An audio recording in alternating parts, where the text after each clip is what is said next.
Hi, everyone, and welcome to the SRHM podcast, which explores new research and emerging trends in the field of sexual and reproductive health and rights, with a focus on using rights-based knowledge for action.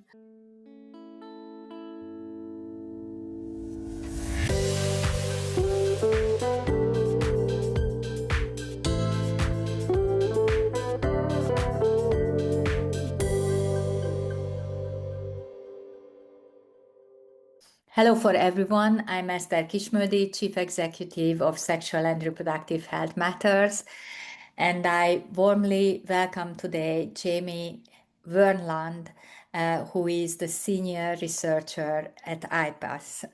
Welcome, Jamie, here at the SRHM podcast. Thank you for having me.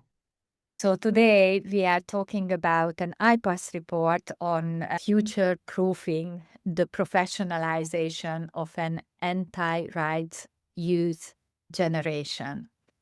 As you point out in your introduction, the report talks about how the anti-rights movement has worked with youth and introduces that how it actually seeds. This is a seed of the extremist ideologies into future generations. You are pointing out that we are at a critical juncture, and for us, the struggle is both personal and political. And you point out that we must disrupt, we must challenge, and we must build a movement with the same patience, strategy, and foresight.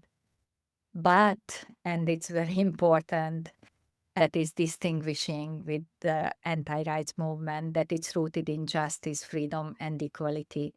Can you please provide us an introduction to the report? What made you write, research, and analyze this movement and make this report? Yeah, thanks again for the introduction and the opportunity to be here to talk about this report with its long title and 80 pages. So Ipas has, for the last 15 to 20 years, looked at the anti-rights movement rather broadly. For those of you who don't know, Ipas is a reproductive justice organization. We work across the world trying to guarantee the right to bodily autonomy, including SRHR, sexual and reproductive health and rights, and abortion rights. A big part of our work is understanding what the ecosystem for that looks like and the opposition to it. And so naturally, to a certain extent, we follow the groups, the movements, the individuals who are working against the full spectrum and enjoyment of human rights. And we found ourselves in the last really, I would say, 5 to 7 years, seeing more and more young people in spaces where we do human rights advocacy, like at the Commission on the Status of Women, coming with known anti-rights, anti-abortion, anti-LGBTQ actors from not just the US, but from Mexico, from certain other countries in Europe and in Africa. And we were just wondering, why are these very polished young people accompanying some people who are literally spewing hate speech and, to a certain, almost violence against certain groups on certain rights? And so that's really of why are they here? How did they get here? And why are we seeing them more and more in these spaces? So I would like to go with you chapter by chapter of this report and engage with the details and encourage the readers, listeners to go to the report and go into details, because it is really engages us to think, reflect, and strategize, as you pointed out. Your first chapter starts and calls with the inception. And you point out that the anti-rights movement treats young people as a cohort whose education must be molded to develop and harness as a potential force to achieve their long-term goals. So where the conception, the inception of its movement started? Yeah, and I think we can look to, many groups, many religions that work with education as a way of building societies. Working with young people is not new by any means, nor is educating them in specific doctrines and faiths and issues. None of that is new. What we were finding was, especially in the US, there was the bringing together of this element of wanting to control young people's education and we look back some 100 years to key court cases in the US, but also with the rise of organizing politically around not just Catholicism and the religious, what eventually becomes the religious right, and how both this political organization of religious groups in the US, again, mostly evangelical and Catholic, happens at the same time as this harnessing of young people through education, through targeted programs, and through specific organizations to bring them together. Again, it's interesting if you look back, and I'm speaking about the US knowing, we could speak about, Catholic recruitment of young people through education. Again, nothing new there. You've had schools go hand in hand with religious institutions for millennia at this point. But specifically in the US, you had the formation. I don't want to go too into the details, but there was a trial in the early 1920s that looked at education and teaching actually evolution. And that was a really galvanizing moment for the evangelicals who were against the teaching of evolution in school. And what came out of that was a politicization of evangelicals specifically. You had Catholic and other, and again, across the world, involvement in politics to a certain extent. But in the US, there was really a separation of political involvement, specifically from the evangelical group. And because of this trial, which they actually won, but the backlash in the media, you had these groups starting to create what we call parachurch organizations, which is separate, not always, of course, anti-rights or the rest, but basically these groups that were coming together to influence different parts of society, whether that was politics, culture, again, education, but those groups going hand in hand with this desire to politicize and to really control education. And when we talk about later the religious rights, that's where you bring in Roe v. Wade, which was originally mostly fought by Catholic groups, but evangelical groups saw that as an opportunity to also align their causes. And with that alignment comes the recruitment of young people by those different groups into the movement that became really the anti-abortion, anti-Roe movement in the US in the 1970s. You also mentioned the conservative movement, for example, in Brazil and Latin America and Europe. So how the two links together, or the several movements in that insertion phase or early phase? Again, we talk about sort of these parachurch organizations or other movements. As you mentioned, in Brazil, it's tradition, family, and property, who have, again, the name says it all, their most valued issues. A Catholic group that worked, again, through schools starting in Brazil, but then also gained movement and now is a global movement.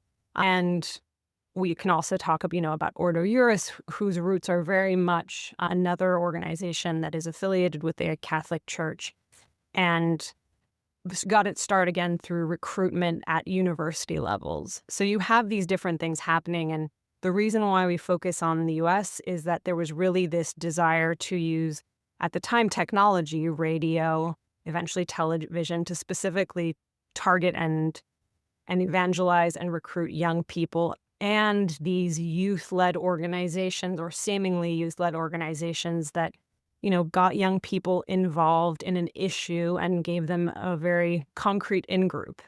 It had also, at the time, again, not all these groups are anti-rights, but what happened is using these different educational formats, these different, we talk about mission trips a lot in the US, and it's happening all over the world. You gave young people a cause, and then that drive and that method for recruitment was paired with eventually anti-abortion, anti-gender, and anti-LGBTQ rhetoric as well. And then you are talking about political awakening, and you use the phrase boots on the ground. The report says the U.S. Christian rights focus and recruitment of young people through ministries, campus groups, and other youth-targeted outreach paved the way for what has since become a highly successful mobilization tactic for the more encompassing religious right marches. Can you talk about the relevance of these marches? Yeah, and again, if we think about sort of distinct groups, I mentioned, parts of the Catholic Church in the US were very much against Roe v. Wade, and originally the pro-life movement was a Catholic movement.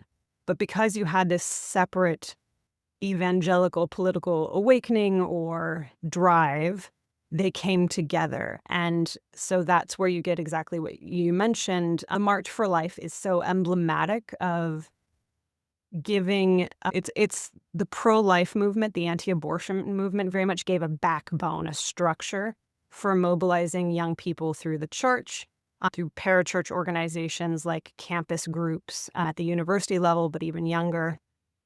And so then you had, the first marches for life in the 1970s and 80s, especially at the end of the 80s. And largely those were recruited from young people.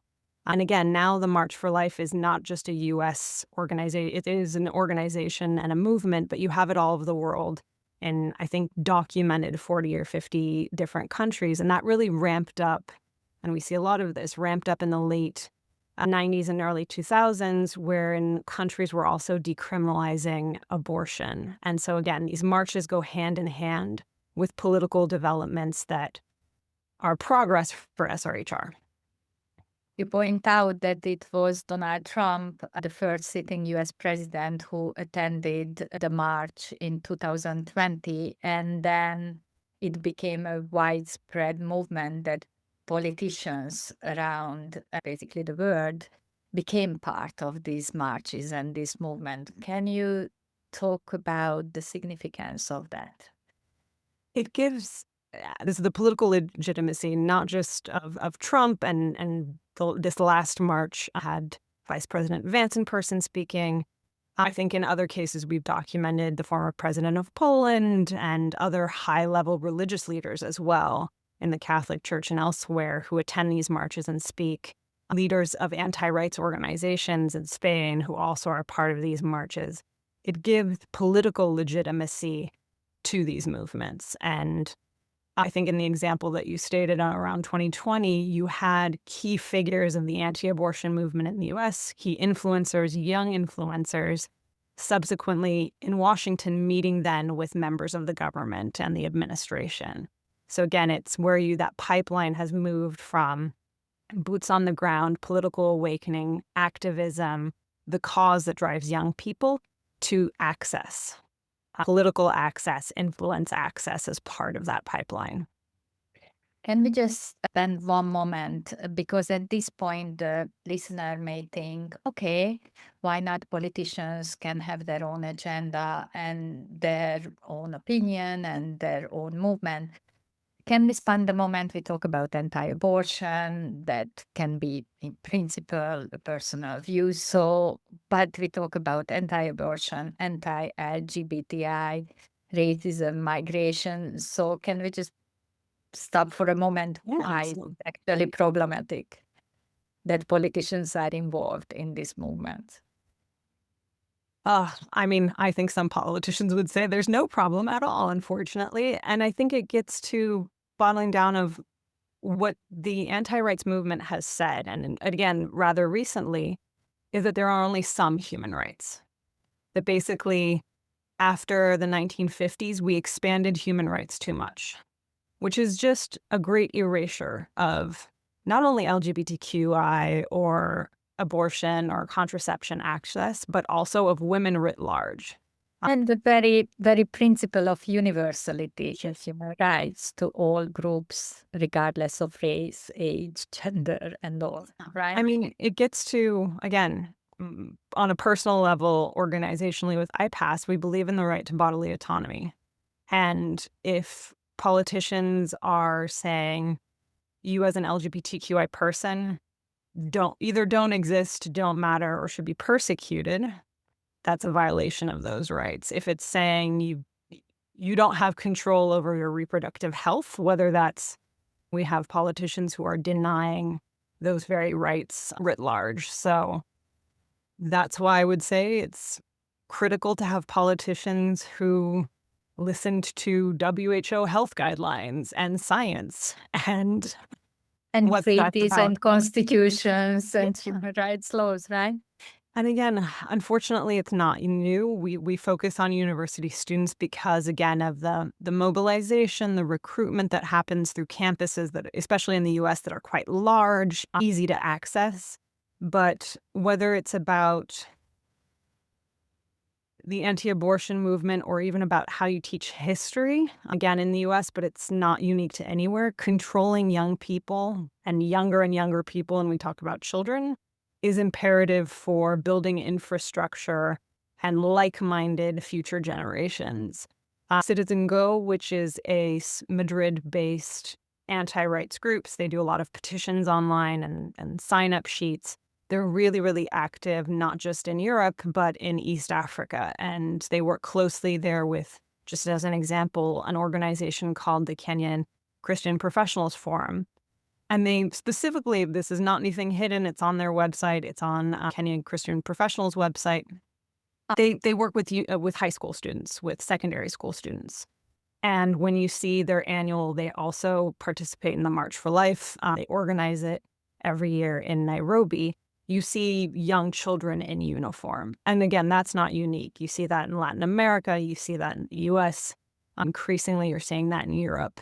Another really unfortunate example is Turning Point, which is a US-based organization, but that now has chapters all over the world. In the UK, they train adolescent girls to be influencers online against abortion. So we're seeing this different use of young people through schools, through high schools, but also targeted social media to try to get younger and younger people as part of their movement. Your next chapter, or the report's next chapter, is of the school and talking about what's happening on the campuses. And you talk about not only the US, but Uganda, Canada, UK, Ireland, Australia, Mexico.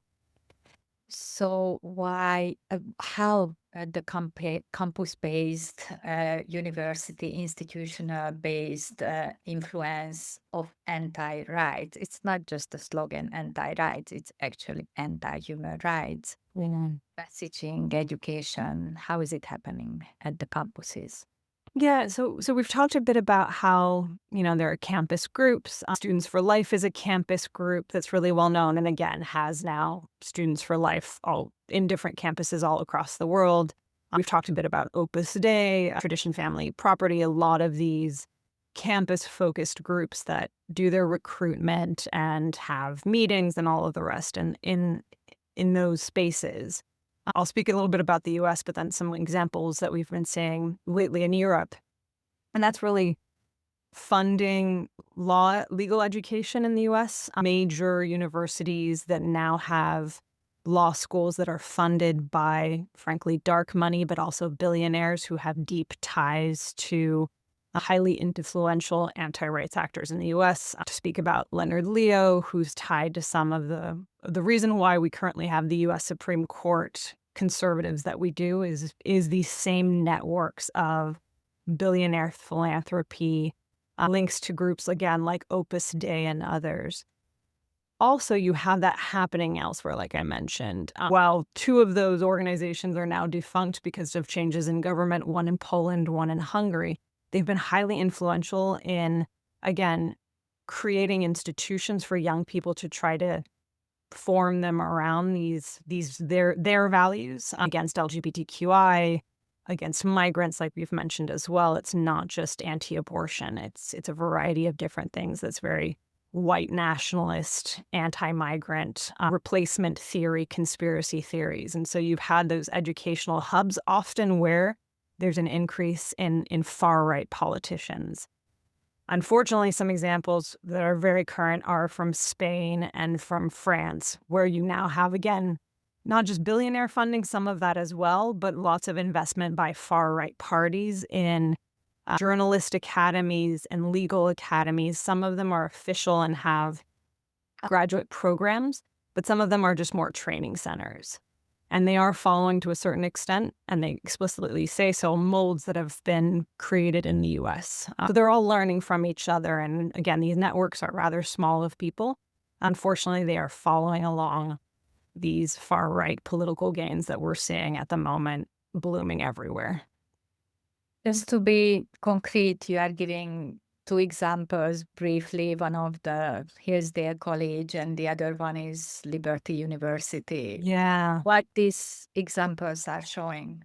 So those are two U.S. examples. Hillsdale College is funded by billionaires that include, the DeVos family. Betsy DeVos was education secretary under the first Trump administration. And they also get funding. I mentioned Leonard Leo, ties to Opus Dei there, the Koch brothers. So massive amounts of funding for a very small university that is also pushing, and this is where we can pick apart all of these threads. Hillsdale University has ties to a program, an initiative that is for secondary schools, where they reteach a curriculum that denies slavery, that rewrites U.S. history into this white supremacist narrative. Hillsdale College is also very linked to UN advocacy that I mentioned at the beginning. They work quite closely with this Dutch-American group called Christian Council International and a U.S. group called the Center for Family and Human Rights, who are extremely vocal at the UN, at the Commission on the Status of Women. And they bring these interns and students from Liberty, from Hillsdale, and from elsewhere to provide them with opportunities for internship, to provide them to access to UN spaces. A lot of these groups that I mentioned work quite closely with specific UN missions, including the Holy See. So it's about giving young people access to these privileged spaces and giving them platforms as well.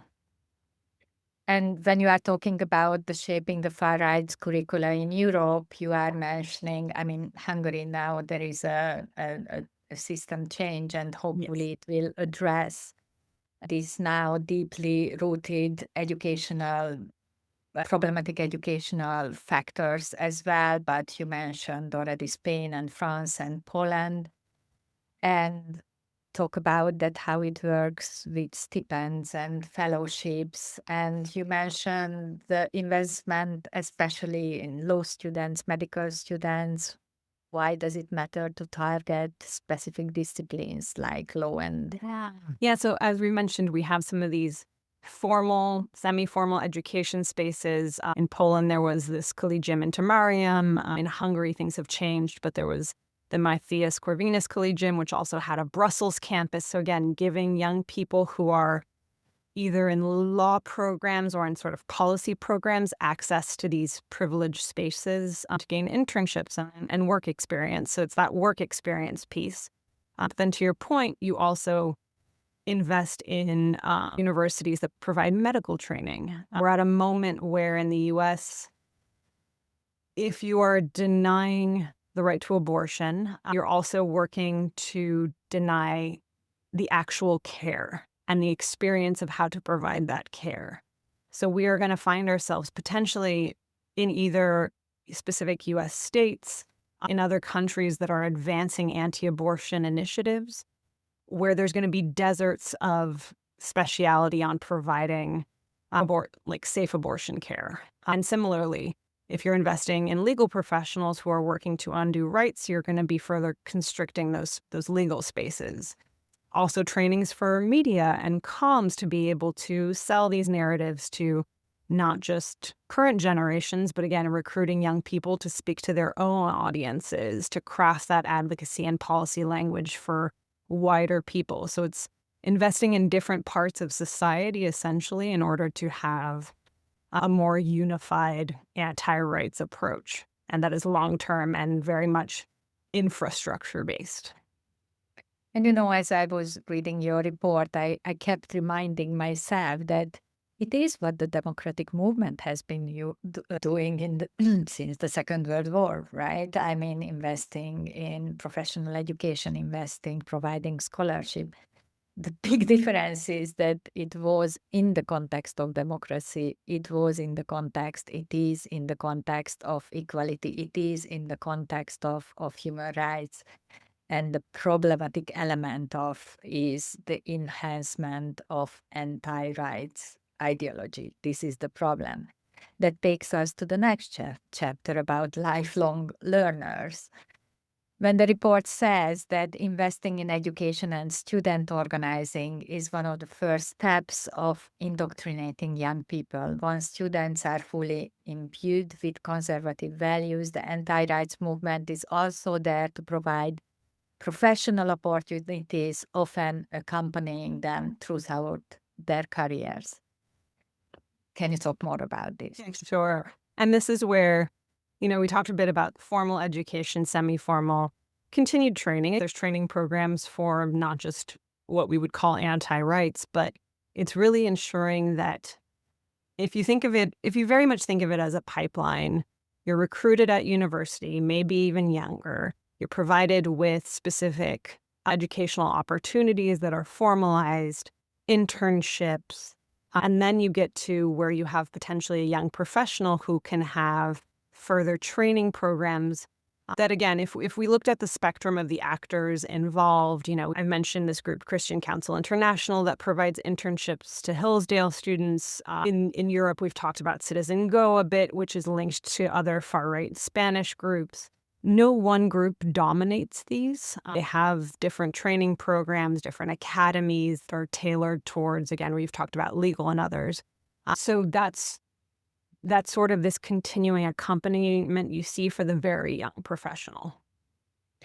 And this section also talks about, for example, Latin America, that what's happening and widespread in Latin America. Can you expand on that? Yeah, unfortunately, there's even a more recent example from just late last month in July, where a group that we've been following for quite some time called the Political Network for Values, this organization, its president is was Jose Antonio Cast, who is now the president of Chile, the actual country. And so that organization, hugely networked politically around the world, also has a specific training program for young people that they do every year. And it's called Political Network for Values Youth.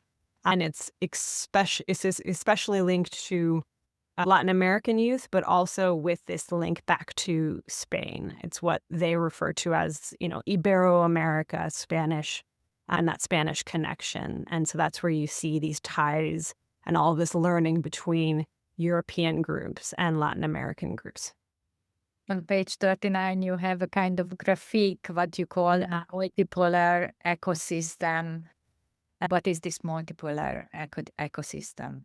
Yeah, that was just an example of, again, using Spain, different. Specifically, we were looking at Fundación Disenso, which is founded by the Spanish far-right Vox Party. But that Vox Party also has its own think tanks and its own youth networks. And so that's where we were sort of mapping out the links between a political party, its think tank, its link to U.S. and other groups. We talk about the Heritage Foundation, which was, for those who are listening who aren't familiar with it, highly influential in the current U.S. administration's entire map for remaking America. But yeah, some of these groups are really pivotal nodes in the anti-rights ecosystem, given their longevity and, frankly, given who sits on their boards. There's so much overlap between some of these groups. And how all of this linked to Africa, specifically to East Africa? Again, we were talking about Fundación Disenso. We're talking about the Vox Party. It has its own think tank. One of its other arms is a group called the Hatzeoir, which is linked to Citizen Go, which I mentioned earlier as the link with the Kenyan Christian Professionals Forum. Citizen Go, again, is this digital platform for the most part, but they have activists who, I think they had staff in Kenya at one point, but they've also been really influential in Latin America. They actually send youth activists to the Organization of American States General Assembly that happens every year to, lobby against woke initiatives there. So it's a hugely influential group. And we actually have another report about Citizen Go that I'd be happy to talk about another time. And also CFAM, yeah, and that links us to the UN, links back us to the UN, and it's really important, and because all these localized movement are adding up to this network, and has an influence to global politics standards, then drives back to national politics and subnational politics. So can you talk about this globalized, how it leads up to the globalized influence? Yeah, you mentioned CFAM, and I mentioned their full name earlier. It's the Center for Family and Human Rights. I mentioned them in the context of Hillsdale College. And I think if we go back about 30 years, a lot of the main anti-rights groups we think of, whether that's CFAM, whether that's Family Watch International, Political Network for Values, who I mentioned a little earlier, is a bit more recent. But a lot of these what we call the anti-rights group really came together following the 1990s and the expansion of global level rights, both in terms of sexual and reproductive health and rights, but the acknowledgement of LGBTQI people and protections. So you had this rise of, frankly, the opposition at the same time, who were in these UN spaces and just saying, we need to come together to oppose this expansion of rights. And those very same groups are the ones who are now recruiting and working with more and more young people. As I mentioned at the beginning, you see these young people in these spaces, and now they're very much the norm. They're extremely visible, and they have their own groups now. They're not just being invited by CFAM or by Christian Council International. They are the ones doing a lot of the anti-rights leadership in those UN spaces. The influence is going, and you are mentioning two examples, the World Youth Alliance and Renthoven. Yeah. I think the World Youth Alliance is a good example of what happens in sort of those UN spaces.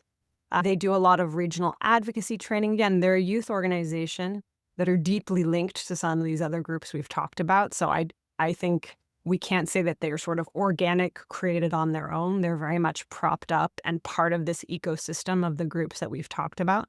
But they do specifically UN human rights training for young people. They have scholarships, they have internships. They're very linked to traditional methods of family planning, shall we say, and they do a very good job of not being anti-modern contraception, but they promote the Billings method, and we've dug into them a bit. They work very much through official NGO channels. They have accreditation at the UN, and so they're very, very visible there. So that's just one example. The second one you mentioned, Renthoven, again, very timely because I mentioned Political Network for Values, and someone who came up through Renthoven in Argentina is now very prominent in Javier Milei's administration in Argentina. And he was just speaking at the Political Network for Values event. Renthoven, again, is a leading anti-rights NGO in Latin America. It has regular youth programs and a big mobilization event on an annual basis. And they are very connected now to politicians. As I mentioned, several of them are members of Javier Milei's inner circle and also within his government. And then they're also influential in global human rights spaces. There's an NGO that's based in Washington, D.C. that has ties. Both of the people who lead that NGO have ties to Renthoven. So they're working against the human rights system at that level as well. And as your report points out, we are living in the social media age that is influencing politics, thinking, knowledge, even evidence, understanding science, how it's connected to social media. You not only have these sort of established groups that have been around for 30 years, you do have legitimate youth-led organizations. We talked about World Youth Alliance. It's a bit more propped up. Some of them, again, have these ties, but some organizations, I'm thinking of Live Action, which was founded by Lila Rose, who has millions and millions of followers across different social media platforms. She started the organization when she was just in her teens. She's an anti-abortion advocate, but now she's plugged into all of these different networks that we've talked about and speaks on the global stage with far-right politicians at events. She's produced this Baby Olivia video, which is now being shown as comprehensive, as they wouldn't call it sexuality education. They would call it, I think, human development education. Her videos are now being shown in schools, and they are obviously anti-abortion, not scientifically accurate. They're extraordinarily problematic. But she's someone who has extraordinary reach to an audience that a lot of progressive organizations don't. And it's that what the anti-abortion movement has done so well is to capture the narrative of, to a certain extent, the social justice narrative. They talk about human rights of the fetus. They talk about gender justice in the womb. They've used all of these extraordinarily catchy phrases that just get replicated online in sound bites. And it's extraordinarily effective. And it's a great recruitment tool, again, for if we think back to university students and the rest, they are the ones using these same slogans. They even have them on their T-shirts. So it's that combination of now having this social media reach that is extremely influential, coupled with this political networking that's also happening with young anti-abortion and anti-LGBTQI rights leaders. How is it linked to toxic masculinity? This is where we get into, and in the report we touched a bit on this. We didn't. Others have gone much more into the manosphere.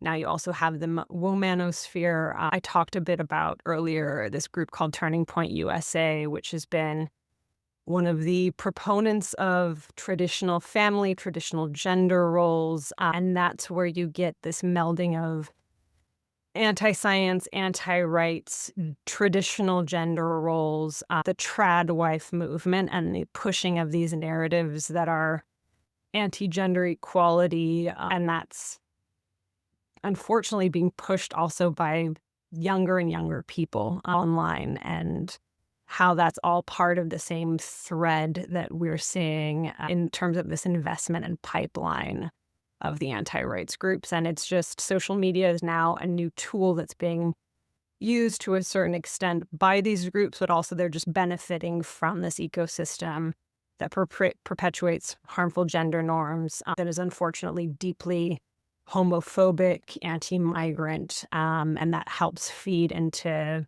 the anti-rights cause. So when we couldn't believe about the content of Project 2025, it's being right now implemented. And what we thought, how many years ago, 2, 3, 4, 5, 6, 7 years ago, that it might be impossible, now is happening. What is next? What is in the pipeline, especially in the geographies outside of Europe, Latin America, and the US? How the rise of far-right parties and the anti-rights movement globally shapes and increases vulnerabilities of particular groups across the globe. Yeah, this what next question, I think. I am American. I wrote this when I was based in the US. It is focused, this report was very much focused on the model that we see in the US of this youth recruitment. And I think if you even zoom out a little bit, it's just the networking of anti-rights groups that has been facilitated in the COVID period by everyone going online. And now social media is allowing to feed into this network. If we look at the rise of young far-right politicians across the world, from Latin America to the US to Europe and beyond, we're just saying how interconnected these groups, what we call anti-rights groups, what we call the far right, the political far right, even specific parties, they're all linked now. They all speak at each other's events. Again, I was just thinking about this Political Network for Values event that took place last month. It also came on the heels of far-right presidential victories from Colombia to Peru. Again, we've talked about Chile, but all of these people congratulating each other and being in the same rooms as some of the anti-rights groups that we've talked about. So you have all this intermingling, and that's only going to continue, and it's only going to grow stronger with these electoral victories. Outside of, again, if we're looking at from like Latin America to Europe, especially in sub-Saharan Africa, we're seeing this sweep of anti-LGBTQI legislation, whether it's new legislation, whether it's reaffirming old colonial penal codes, but you are seeing this hardening of language around family, around tradition, around values. We started off this podcast talking about a group called Tradition Family Property. It's all the same old language. It's being repurposed, but there is this hardening, and it is being accompanied by anti-rights groups that we've been talking about. They've been able to be in these policy spaces, to interact at the UN, to discuss how they want to frame human rights, how they want to frame sovereignty. And I think we're only going to, unfortunately, see that increase of aligned narratives at the moment. And I'm hopeful that there's also other progressive youth movements that we haven't talked about today. And unfortunately, we didn't go out. We looked at the bad in the report just because we're in a moment that it's so pervasive in policy spaces. And unfortunately, we're just kind of seeing that hardening of language, law, policy around these issues. And we are living in the moment. What these analyses that your report present make us reflect on the democratic, the human rights space, the liberal movement.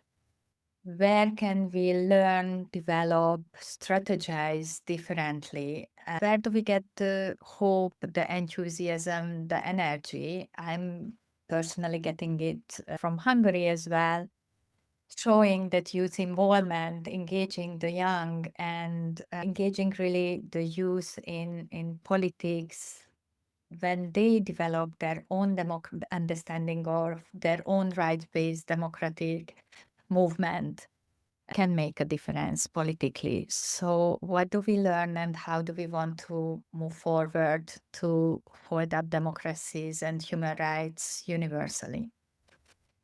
Yeah, and one of the things I came away with from this report was, if we're calling, blanket the anti-rights movement, they don't invest in elections. Again, I'm thinking of the US, where you see big push by the Democrats, by the progressives around elections to try to bring in young people, to try to raise awareness. These groups that we've been talking about have been doing this for decades, if not the better part of a century, investing in infrastructure, educational programs, associations. It's a whole system and not just an event that happens every 4, 5, 7 years politically. I think we need to be thinking much more long-term with a vision of the world that we want, beyond just a human rights system that is universal, to really have a progressive counterpart to these narratives we are seeing in the manosphere, that we're seeing in terms of trad wives, that the right is very successfully selling to younger generations.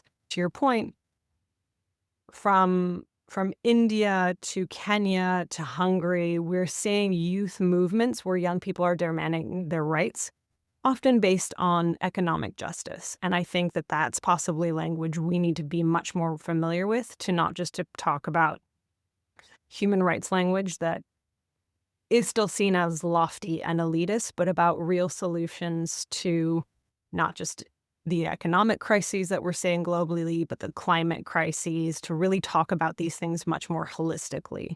And to your point, I think anyone could read this report and say, well, doesn't the left do the same thing? Don't we recruit? My pushback there would be, we want a world in where we're educating young people to think critically and to engage critically in issues, and to form their own opinions and their own values based on that. And I think that's where you see it happening organically with these protest movements, which give me hope that regardless of what we're talking about on a podcast or in capitals, like, young people are demanding their rights. And how can we also include in those narratives rights about bodily autonomy, rights about gender justice, to again have a more holistic, progressive view of the world that we want, and to be able to communicate that effectively and authentically. Can we just briefly engage with the recommendations that the report is talking about? You talked about the movement building. Can you talk about the legal advocacy, the cultural spaces, the digital, and the other recommendations that you are closing the report with? So again, I researched and wrote this report. We worked with a youth advocacy group who provided the foreword, who reviewed the recommendations and edited them quite heavily, which was great because I have ideas about what young people should have the right to, but they should be the one leading on this.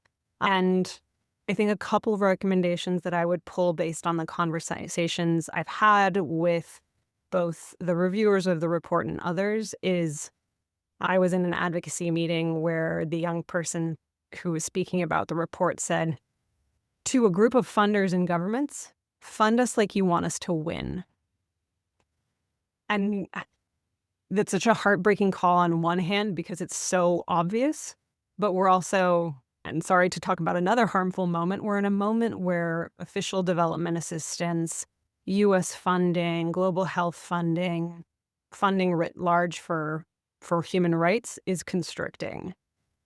I think part of our reimagining the world is funding young people ahead of traditional organizations to ensure that they are the face of this movement and that they are able to push for their rights and that we are supporting them. And we talked about the digital space, the manosphere, whether it's young people, whether it's gender justice advocates, LGBTQI activists, and the rest are facing huge amounts of harassment online. The face of those movements are often young people of color, young people from marginalized groups. So it's also providing protection for these movements to continue and funding that aspect of it. But there are also really key parts of the recommendations beyond just investment from the progressive sector, whether that's philanthropy or donor governments. But it's really about coming together in those multilateral spaces that we've talking about to protect norms, to protect democracy and policy response, and being bolder in the face of the Donald Trumps, of the Vladimir Putins, of these far-right parties that we're seeing increase, and being bolder in our language, because I have personally seen, and I know other advocates as well, the continue rolling back the line that we've been holding on SRHR, on abortion rights, on gender-based violence. Gender, the very word, is becoming under attack, and we need to find ways of holding that line. And part of that work has to be interfaith dialogue and bringing in progressive faith voices. This report wasn't to take aim at any faith, but it was just to highlight the language that has been used and how it's come up with specific faiths. And there are progressive actors that we really should be working with to counter a lot of the hate and the capture of scripture, of faith-based narratives, so that it doesn't just seem like a progressive leftist voice that is sort of on its own against faith. That's not what we're trying to do with this report either. Can I just say that I also like the recommendation of engaging with fun, with culture, with art, with storytelling. There is a lot of restriction and censorship about digital media and the digital space. But we have the tools as well to counter the misinformation and disinformation and regain trust about science, evidence, and connecting it to reliable messaging, right? And I think that's where we're also and we keep on talking about dangerous moments. We're also in a moment where there are these conversations, especially in Europe, around the Digital Services Act and about, protecting digital spaces so that they're free from hate speech, and the far right, these anti-rights groups, the U.S. government, are seeing that as an attack on the freedom of speech. And I think we have to be careful on the progressive side is young people, youth need spaces. They need the space to engage, to have fun, to talk to each other, and that's where critical thinking comes from. So how can we ensure that there are spaces for young people to have these conversations where they don't spiral into hate speech and the manosphere? This is where we need to be holding tech companies to account, but that we can ensure that there are spaces for people to engage, for young people to engage, and that where we as progressive groups, individuals, are also engaging in a way that speaks to that audience creatively, as you said, with fun, that talks about culture and that talks about all of these intersecting issues. Yeah, more broadly. Thank you so much, Jamie, for this conversation. Please visit SRHM and Ipas website for this podcast recording and the blog and the report as well. Thank you so much, Jamie. Have a nice day. Thank you so much, Eszter. Take care.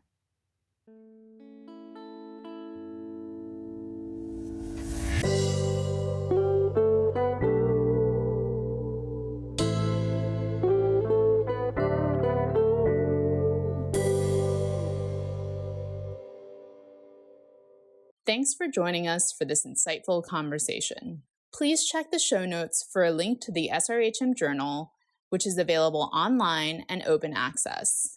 Follow us on social media and sign up for our newsletter to receive notifications for new publications. If you're enjoying this podcast, please subscribe, give us a rating, or leave a review. Sharing evidence-based and rights-grounded knowledge is our passion, and it's also critical to support the advocacy and actions that need to be taken to improve SRHR for all. We would very much appreciate it. Thank you for supporting the SRHM podcast, which is produced by our staff. The music was composed by Tiber Christian and Salomon Beautond.